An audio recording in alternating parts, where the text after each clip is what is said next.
Office of the district project coordinator समग्र बौद्ध जिला आपणकर नोटिफिकेशनटा आसी जोटा कि आपणकर कस्तूरबा गांधी बालिका विद्यालय रे आपणकर नियुक्ति रोचे जोटा कि आपणकर पार्ट टाइम टीचर्स रोचे जोटा कि आपणकर फीमेल कैंडिडेट्स रोचे। देखो ये आपणकर मैथमेटिक्स एंड आपणकर साइंस रे आपणकर वैकेंसी रोचे जोटा कि क्वालिफिकेशन आपणकर बीएससी प्लस बीएड करेंगे। देन आपणकर इंग्लिश रोचे इंग्लिश बीए प्लस बीएड करेंगे सहित आपणकर ग्रेजुएटर 50% मार्क थिबा दरकार। देन आपणकर रोचे संस्कृत एवं हिंदी रे गोटे गोटे पोस्ट रोचे जोटा कि आपणकर बीए विथ संस्कृत कर एलिजिबल हो पारे। देन आपणकर अकाउंटेंट जोटा कि फीमेल कैंडिडेट्स यहाँ रोचे।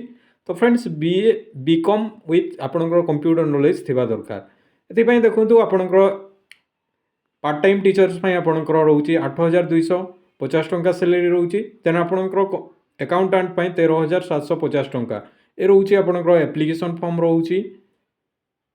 देन देखो एड्रेस रोचे एड्रेस आपको स्पीड पोस्ट बा रजिस्टर पोस्ट मध्यम आपको सेंड करने को पड़ो जोटा कि office of the district project coordinator समग्र शिक्षा बौद्ध रोचे 30 डिसेम्बर लास्ट डेट रोचे।